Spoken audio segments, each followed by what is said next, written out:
Welcome everyone to this episode of In the Loop. I am very honored to have Waleed Riaz, who is the co-founder and VP of operations from DPL in Pakistan. And Waleed, we met a few months ago at Scrum at Scale training, and you told me a really great story about your company and culture. So I'm very happy to have you here with us this morning.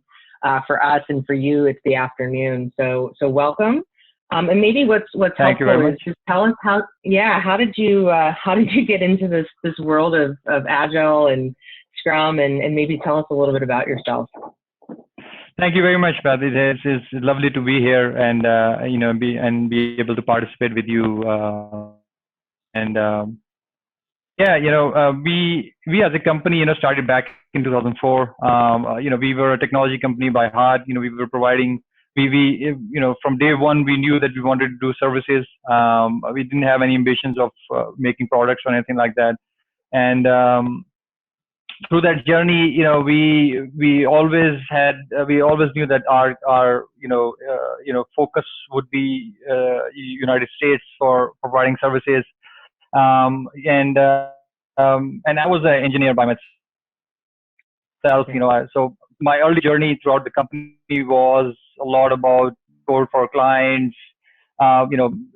Quickly we scaled up to the level where I had to grow myself and provide management services within the company. And within like 6-7 years, around like 2008 and 2009, we realized very quickly that for us to provide services to our clients, speed is critical. And every other client that we started working with, they asked us, why you guys so slow, and why does it take for you to actually get your job done, or the team that we are working with, what's the reason there are delays in decision making? What's the reason there is delays in writing code? What are your practices? So back then there was software engineering was tightly embedded in fixed space price models, and fixed time, fixed price. So it became a bottleneck for us. We used to work with companies which were like 100-man team. We scaled up to people who had 20 people or 30 people. And the moment we started to scale up, we found we found it very difficult that we would be able to maintain the speed and reduce the complexity of software development. So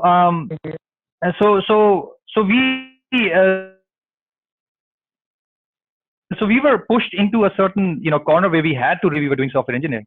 I remember it was all about, okay, a client came to us and said, okay, this is what I want. This is even to a level where they had some level of documentation of requirements. They'd come to us and say, okay, read this document, come back to me and tell me how much work you require to actually get this job done. We'd review the documents, we come back and say, okay, it will probably take us like 3 months, 4 months, 3-4 resources, and then it'll be done.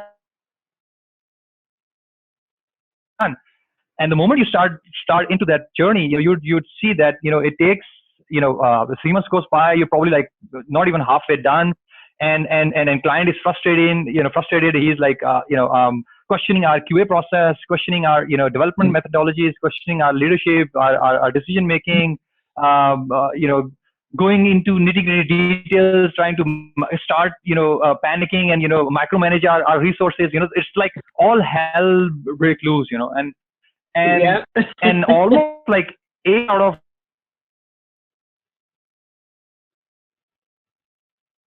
having these difficulties. And so eventually, we started researching, and we started to identify what are the ways where companies are trying to maintain pace and reduce complexity, or even maintain the level of complexity, or how you can actually have a sustainable fast development method for large enterprises, for bigger size teams like 20 people, 30 people, 40, 50 people.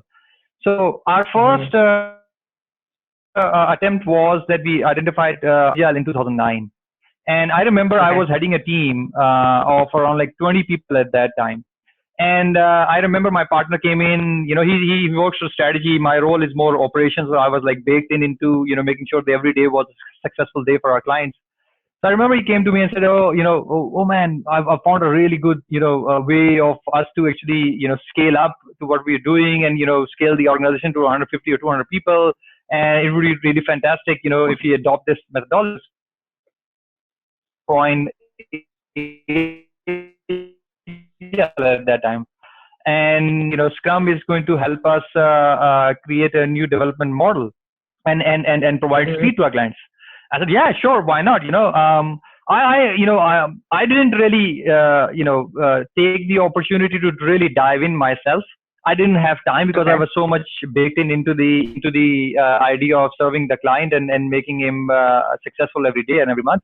I just said, okay, and started, sprinting. And and what happened was that, in like probably like a month or two, we were sprinting. Things were organized around the sprint. We were doing stand-ups, we were doing sprint planning and whatnot. We didn't do a really, a deep dive level of learning, particularly from the Agile side, what the Agile philosophy is. We didn't do anything like that. We just adopted the framework. Okay. And within 6 months, the entire thing was shelved. And we were like, what just happened? That doesn't really make any sense. Because like successful companies are doing it, and we saw Microsoft do it. They launched a software development lifecycle at their within their organization, and then Jeff actually helped their journey early on back then as well. We saw Google do it. We saw everybody else do it, and startups were adopting it very fast. And we did it. And we said, we totally failed within like 6 to 8 months. And client got frustrated as well. The way we adopted it, and even client got frustrated. He said, what the hell are you guys doing? We were even slower than what we were doing before. And like, no, something has totally gone wrong here.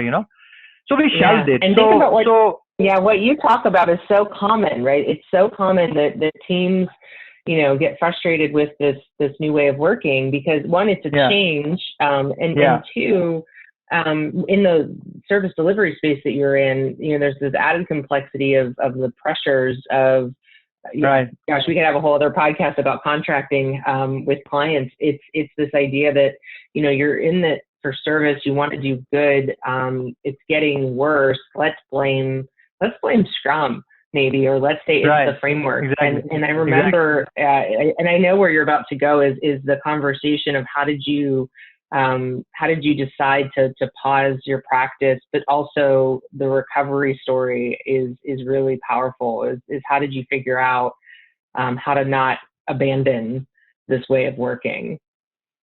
Right.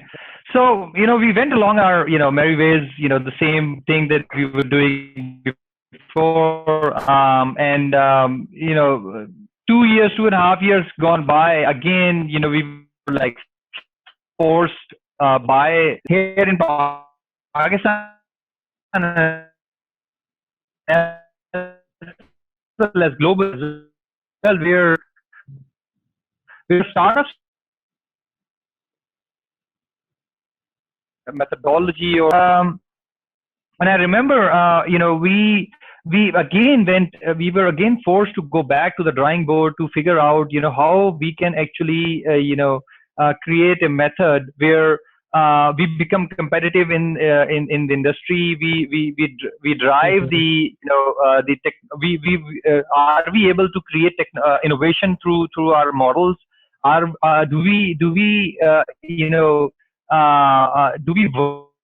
work creatively, or we're just following, or we are reinventing the wheel, or we're following everybody, like how everything is done in the market?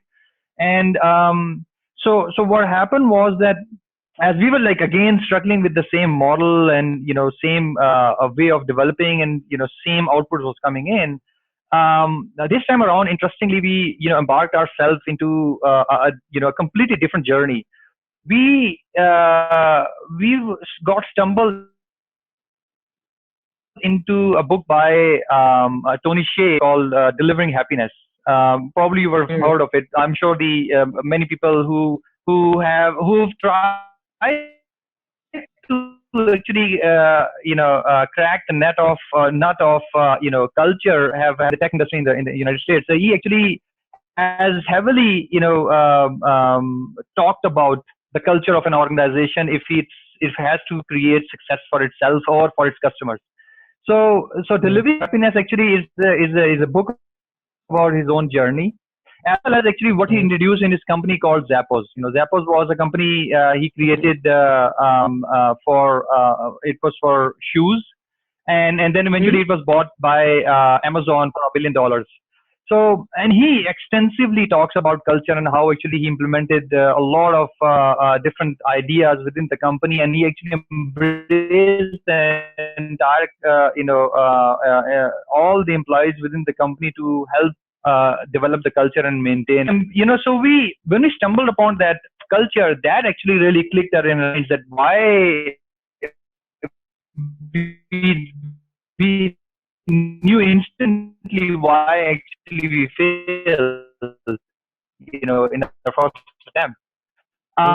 In the very unique culture, we from Pakistan, which is part of subcontinent back in. We were the same. We belong to the same families. We have the same mindset, and London was ruled by the British. Now, the British, when they came in the early 1800s, they actually, they were, of course, they came in through All India Company, which has, a lot of literature back in it. And they came in and and then they ruled this area.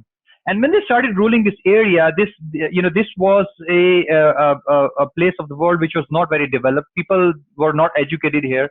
And very quickly this entire area came into a more subservient. It became a very subservient culture under them. So as it became a subservient culture, and those guys became our rulers, as the mentality started happening here, people started using started using the word sir to relate or to call them, instead of calling them with names, or because it was all the culture that was developed here, like the boss culture you have somewhere in a company where if you don't call your boss, or call him by name, he'll feel that you're not respecting him. So that's a type of culture. I'll tell you, if anyone calls me boss, I realize that I'm personally probably being too bossy, and say, okay, boss, and I'm like, oh darn, I don't think I want to be called boss. So interjection there. Every time I get called boss, I kind of cringe. Yes.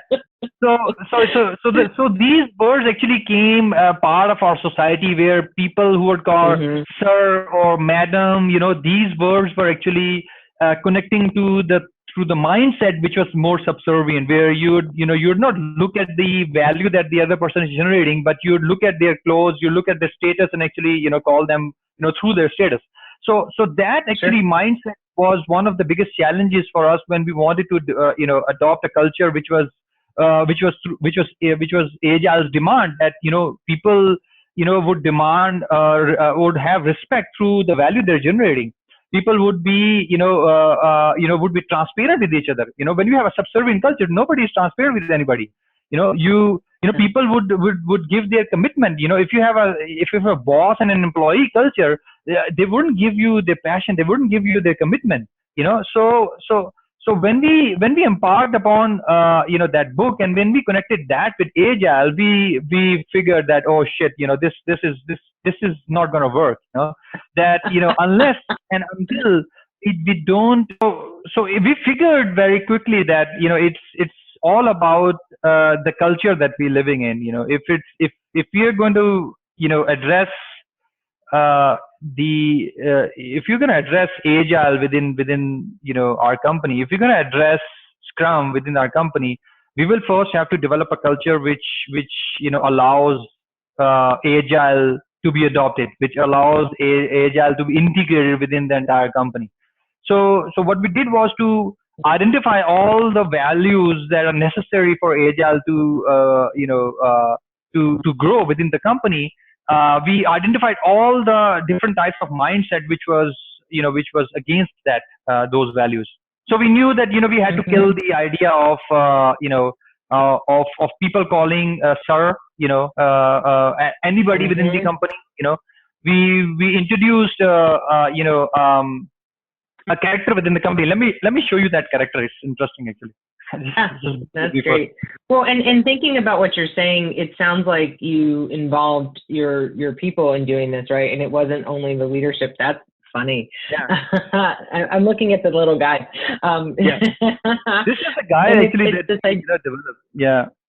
You can see him. Yeah, that, and you guys also did a video, right? There was actually, I found a company video on your LinkedIn site about when you made the shift. It's fun. If anyone's listening, go on to DPL's LinkedIn site and you'll find it. It's a fun video to watch. And it's not all in English, but you get the point very quickly of the yes sir culture and shifting away from it. Yeah. So that's what one of the major shifts within the culture that we had to do to use this character and introduce this character as Sarkar. Sarkar is called somebody who's who owns you, or who's your boss. Okay. So we introduced this. That's that's the word in Urdu for us, Sarkar. So we used this character and introduced this character within the company, and we created a policy that if anybody within the company calls anybody else sir, he's going to be charged 50 rupees, and he's going to feed this guy. So that's one of the key things that we did. And the moment we actually introduced these policies and these types of the moment we actually went after these mindsets, believe me, that they were our core, almost 50% to 60% of our core revolted against us, because there were people. Okay, I was going to ask, how did people react to that? Because it may have been almost them feeling like it was disrespecting their heritage, which I know we had talked about in Boston a bit. Was how did you balance the people who were excited about the change, but those that maybe felt like I'm being disrespectful to who I am and my culture, and I don't feel comfortable with the change you're asking me to make. Yes, absolutely. And what we figured was that, these people who were senior people within the company who, were very good technically, they revolted against the idea of this culture because their mindset was integrated with the thought that, with seniority, if you don't get respect with seniority, it is going to damage their career. It is going to, they were, because as we wanted to embark our journey towards a flat organization from a hierarchical organization, title was something which was actually, was against, a flat company. Because title actually gives you that entitlement that, we're entitled for being called senior. We are entitled to be called, a technical lead or a project manager or CEO or something like that, So as we created a flat organization through this journey, their entitlement was in jeopardy. And as it was a mindset, they said, it's better that I exit this company because my career is attached to this title. And if they're taking away this title, which means that, my career is not going to be the same. I would not be able to find a better job outside in the market, because at that time, around like 2012 or 2013 in Pakistan, it was a revolutionary type thing that we were trying to do. And nobody was doing it within Pakistan. The way we were doing it, because we were first transforming ourselves as leaders. That's why this initiative worked in 2012 for us, because as leaders, we transformed ourselves first. We took away our own titles first. We took away the within the company first. And we enabled the entire organization on flat culture first. Then we actually asked everybody to forget about their entitlement through their titles and embrace an open, company, open culture. So almost like 50-60% of our core, who the company had invested a lot on them, revolted against us, and many left. And we had to take really. How much turnover? Did you have? Was it significant? Yeah. almost 2 times or 3 times the normal standard that we were expecting. We were having like last couple of years, almost 2 to 3 times Yeah. it was more, and we had to make those tough decisions. We had no choice. We tried our best. I remember I was sitting in a conference, a month back, and a guy actually stood up and asked me exactly the same question. That what did you do? And do you think those people were wrong? I said it's not about them being wrong or right. It's about that we made a decision that we knew that we had to move forward with this commitment to the organization, that we are going to be an agile company. We are going to be a Scrum framework company. We have no choice. So people made their decision where they thought that we weren't right and they left. So Yeah. Waleed, if I could go back, you're talking in terms of shared leadership, right? Because oftentimes, at least in the companies that I've worked with, when we try to make those types of cultural changes, much like the shifting to using Scrum and Agile methods for delivery, when it starts to get difficult or when people reject it, there's a natural tendency, I think it's a human tendency to overreact and maybe not stay strong with what our intentions are. Not to say that you don't change the change, but oftentimes people will just abandon, right? And particularly like if the most senior engineer decides to leave, and let's say that person is the expert, and maybe we haven't. I can think of one company I've worked with. Maybe we haven't developed people enough that if so and so leaves, our actual SDLC, our own product company is going to go away. So we're going to appease this person and not maybe challenge them to embrace this change of where we're going. And as you have described, that's where leadership comes in and has to say, we believe in this new direction for us. We believe that this is going to help us in the long term, and it's your choice. We'd love you to stay. We'd love to help you, join us. But if it's the right thing for you, we're also going to be respectful in you leaving. We're not going to speak bad of you. It's your choice. And I think a lot of companies, especially a lot of smaller companies who are in service, look at their clients as, if we make these changes and it goes bad, we're going to lose everything. And it's such a risk. Yes. So I just, one, I admire the courage that it took to do what you did, and two, to recognize that you will have some attrition, and that's not necessarily a bad thing. Yes, absolutely. It takes a lot of courage, and I think it does take a good understanding about the strategy of the company. That that we had a lot of clarity that if we don't do this, we're not going to be able to survive in a couple of years. And we were making big bets to our clients, because as I said, we weren't working locally. We were working, we were working with, we were working with people in the States. We were working with people in Europe, and it was their demand that if DPL is a company who's going to be working there, they require Agile, they require Scrum. And we, as I said, we right now we have like 6, companies, 6 startups that we're working with right now. All of them actually we have, Agile. We're working with them in an Agile way. We're working with them with Scrum.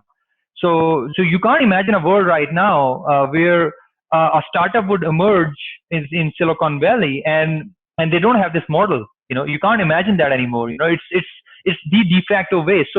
So we knew that, this is the way to go. This is the way that we would be positioning ourselves in 2020 and beyond. And yeah, we look back and it becomes a beautiful journey. And, when you know that the journey has been, amazing, but, all these important decisions, all these things that, you remember and go back, that you had to take and to imagine a world where you are right now. Yeah. So maybe for our listeners, and, having listen to the story, which is very hopeful, right? Because I think these things require both willpower, right? The will to do it, which is there, and the way to do it. Where would you recommend, or maybe what were a few things you learned about how you engaged the employees and things to get started? What were some maybe, because some companies look at a change like this, they say that's too big. We could never, it's too much.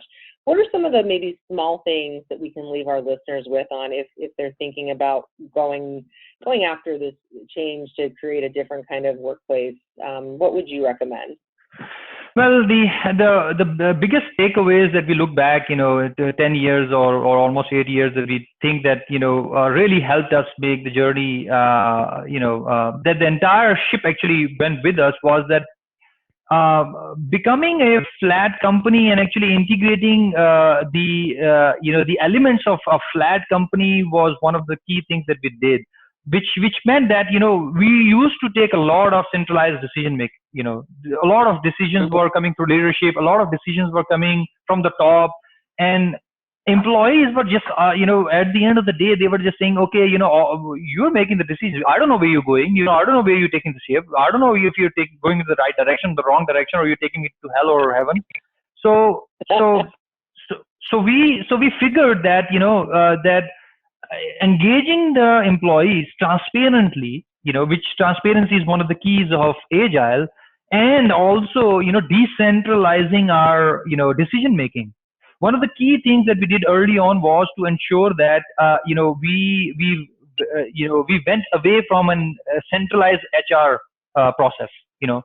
So early on, around like 2011 or 12, we dismantled the approach of having a central HR person.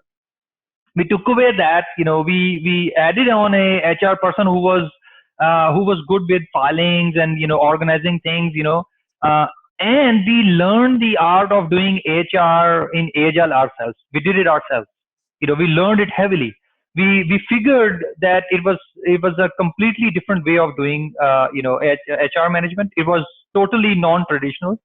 It was heavily baked into the idea of engaging employees, decentralizing all the decision making, making them feel that they're empowered. Even like a week back, one of our product owners came to me and said, oh, this is how the team is thinking, and whatnot, this is what they want to do. And I told him that, you don't need me to make a decision. Go back to the team and tell them what do you think is the option between the three things that you're telling me, And he did that exactly. I said, we don't work in like that. We don't do, don't come to me for a central decision. I'm not a decision maker, right? So go to them. This is a decision that I've already delegated to the team. Go to them and ask them, what is the right way to do it. And he did it, and everybody was so happy. Everybody felt empowered. Everybody knew that, they made the right decision. Everybody owned it, So what we saw was that when we did this, one of the biggest things that happened was that silos were breaking within the company very fast. Before that, whenever we were making centralized decisions, people were sitting in the silos. They were like, we have our own team, we have our own culture. We operate like this. We operate in the best way. And the moment you go in and tell them, okay, this is the best way to do it, or pivot towards that, or Waleed has made a decision, or my partner has made a decision, they were like, oh shit, these guys make a decision, they don't listen to us, whatnot. So it was always the idea, which is one of the things that we have again put on our, I put it on my profile and LinkedIn profile, which is employees versus, management, or employees versus leadership, So this idea of employee versus leadership is an Agile killer, and one of the ways that so one of the ways that we killed it was through decentralized decision making in HR, decentralized HR management. Maybe my last question, because there's so much to talk about. Maybe there's a book in the making with this, Waleed. I mean that sincerely, because this is a story of that I don't know has been told yet, in the way that you've described it, especially in Pakistan. So just person's opinion. But maybe my last question for you is, for you personally, knowing that you started this company in 2004. What has this shift in how you lead the company, how you engage with everyone there? How has that changed you personally, and what have been some of the benefits for you as a leader that really have made a difference in your life? Well, my life has totally changed, since 2012. Honestly, I used to be a guy who was too focused in creating value, and I was not focused on how I can improve value through people. I was focused on creating value through processes, or pushing people to the brink where they just give me some extra value. Do you understand? So my life changed when I adopted, Agile, and when I went in and the truth idea, the idea of commitment, the idea of transparency. I personally now believe in radical transparency. I believe now that, we can totally open up to our employees or even to the world where, the way we never did, before. And, and I myself personally, I sit, we have a big, place, we have like 100 people hosted in the same place. And there is no cubicles in the office. I sit centrally somewhere where I am able to connect with everybody, and I'm connecting with people all the time. It's honestly, sometimes it's exhaustive at the end of the day, but it's so much fun. It's amazing to, connect with people. It's amazing to know their personal stories, how they're failing, how they're succeeding every day, and I love to actually, embark on that journey more and more, that we are connected, so much connected. I know so much more about the people that I work with, not only the people who I'm close with, but almost everybody. I love it. I have a beautiful story. I was standing with one of the interns. We have an environment like that. I was having tea on the tea corner, and a young girl comes to the tea corner, and you can imagine in a software company where, like, I'm so-called leader, and she's just an intern who just joined in like a month back, and I would expect she'd be intimidated by me, like, oh, this guy created a company, whatever, Yeah. So I was just having a cup of tea, and I was, and she was doing a project, and I started, in my passion, I was starting asking her about her project, and, she was like, she prompted me once, when you're in a tea corner, you don't talk about projects, and I was looking at her smile, and she said that to me once, and I was like, oh, what the hell is wrong with this girl? Why is she not intimidated by me?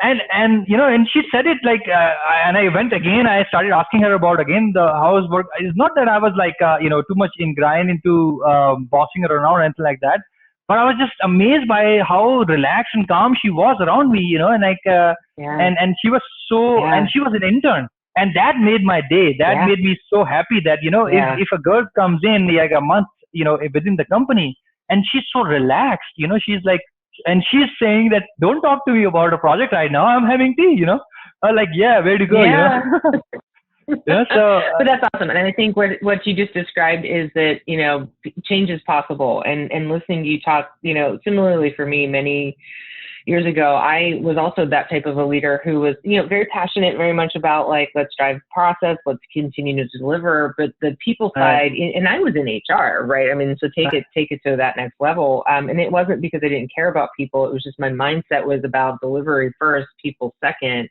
even though we were in HR. And what you just described is that shift that we can make. And you said it's fun. And I tell people all the time that I have never had more fun at work.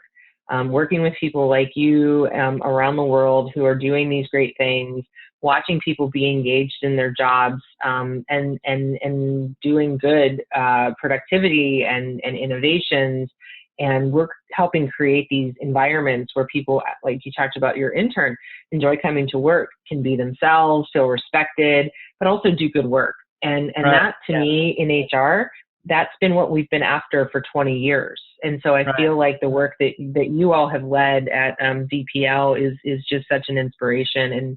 And maybe as just a closing thought, just thank you and your partner and your team for having the courage to do this. And we'd love to stay in touch with your journey. But just thank you for sharing this with us. And I know our listeners are really going to get a lot from what you've done. So thank you, Waleed. Thank you very much for giving the opportunity. It's always fun to actually, share stories. I'm sure there's a lot more beautiful stories out there, but this is ours. Yeah. What did you say? Sharing is caring. So thank you for caring about us all. All right. Take care.